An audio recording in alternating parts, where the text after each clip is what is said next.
In this lesson, we will talk about the display trait, which allows us to constitute output in the format we want. Briefly, display trait is used to constitute text-based outputs in any format we want. Since it is not a derivable trait, we have to integrate it manually.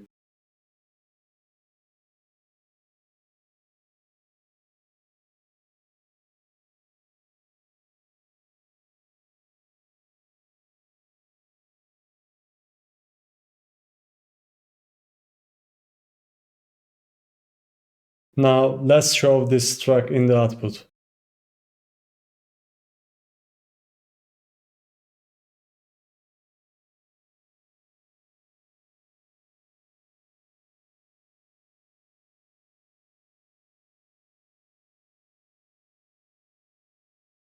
If you have noticed here, there is no need to add colons and question marks as in debug printing.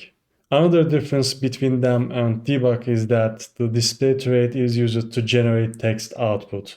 Debug, on the other hand, is a useful mechanism that facilitates developers for debugging purposes.